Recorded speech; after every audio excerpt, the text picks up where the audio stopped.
আমি যখন বাড়িতে কোনো কাজ করতে যেতাম তখন আমার বাপ আমাকে বলতো, বেটা আমার পরে করিও।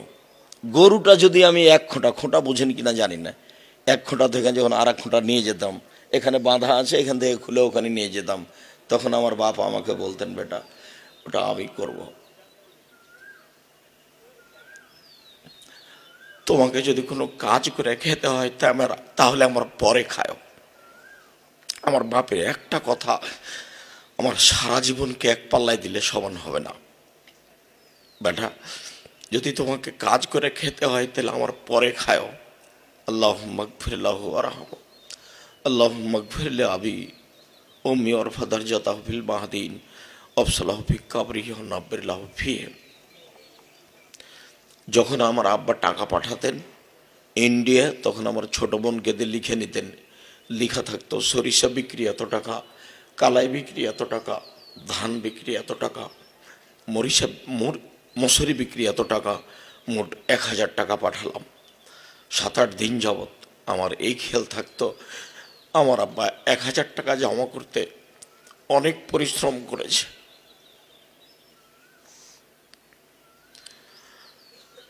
আর ওই ধান্দাটা আমার মাথায় লেগে থাকতো। আমি কোনোদিন ছাত্র জীবনে দোকানপাটে বসে, স্টলে বসে খেয়ে সময় কাটাইনি। ছাত্র জীবনে অনেক দিন অভ্যাস ছিল একদিন সিএম থাকা, একদিন এমনি থাকা। আমি মনে করতাম আমার বাপ তার নিজের উপার্জিত সম্পদ খুব কষ্ট করে উপার্জন করে ছেলেদেরকে পড়াশোনা করাতেন, এটা আমি খুব ভালোভাবে বুঝতে পারতাম। সম্মানিত দিনী ভাই বোন, যা উপার্জন করছেন এটা ছেলে মেয়ের পিছনে খরচ করার চেষ্টা করবেন। ছেলে মেয়ে যদি লেখাপড়া করে মানুষ হয়, ছেলে মেয়েকে যদি মানুষের মতো মানুষ করে রেখে যেতে পারেন, তাহলে পৃথিবীতে অনেক একটা বড় সম্পদ রেখে গেলেন। আর টাকা পয়সা রেখে গেলেন, লোন নিয়ে বাড়ি গাড়ি করলেন, মরার পরে আর জানাজাই হয় না, ছেলে মেয়ে সব মারামারি করে ভাগ করে নিল, কি করলাম জীবনে? যার কারণে আল্লাহ রাসূল বলছেন, তুমি তোমার খরচ তোমার ছেলে মেয়ে থেকে শুরু করো, এতে তুমি নেকি পাবা। তুমি তোমার পরিবার থেকে শুরু করো। কোনো সময় মনটা খাটো করবেন না ছেলে মেয়ের পিছনে পয়সা খরচ করার। ছেলে মেয়েকে মানুষ করতে হবে মানুষের মতো মানুষ। 25 থেকে 30 বছর যাবৎ প্রাণপণে চেষ্টা করবেন। 25 থেকে 30 বছর যাবৎ চেষ্টা করার পরে ভাববেন যে কি হলো। বাচ্চা ভর্তি করে পরের দিনই দেখলেন বাচ্চা দৌড়াদৌড়ি করছে, কিছু শিখেনি, তো মনে করলেন যে আব্দুর রাজ্জাক সাহেবকে ভালোবেসে প্রতিষ্ঠানে ছেলে দিয়েছিলাম, কি শিখলো? কিছুই শিখেনি। আবদুল্লাহ 4.5 বছর বয়সে বাংলা ইংরেজি পড়তে পারতো, 14 বছর বয়সে দাখিল পরীক্ষা দিয়েছে।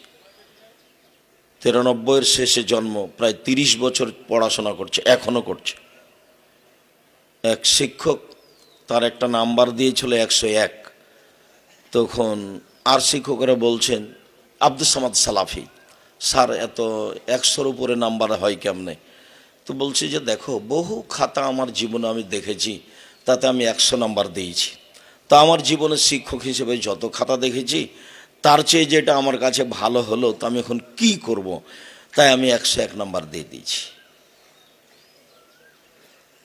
তো তারপরে তো আবদুল্লাহ পড়ছে, এখনো পড়ছে।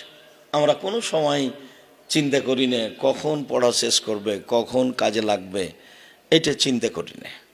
আপনি বাচ্চাটা ভর্তি করেই পরের দিন দেখলে মারামারি করছে বা যা শিখে এসে সেটা ভুলে গেছে, তখন মনই খারাপ, সে আমি আমার বাচ্চাকে যা শিখিয়েছিলাম সেটা তো ভুলে গেছে আমার বাচ্চা। না, কি হলো এখানে?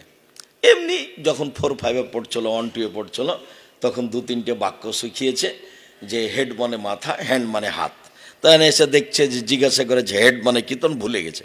তো বলছে, আরে তুই যেটা মুখস্থ করেছিলি এখানে ভুলে গেলি। আমি একদিন আবদুল্লাহকে 5-6 বছর বয়সে, কি 6-7 বছর বয়সে, ওই হ্যান্ড মানে হাত, হেড মানে মাথা এরকম বলছি, তো ওর আম্মা হেসে উঠে বলছে, শোনেন, মাইকেল মধুসূদন দত্ত লন্ডনীদের হারিয়ে দেব বলে ইংরেজি শিখে লন্ডন গেছিল।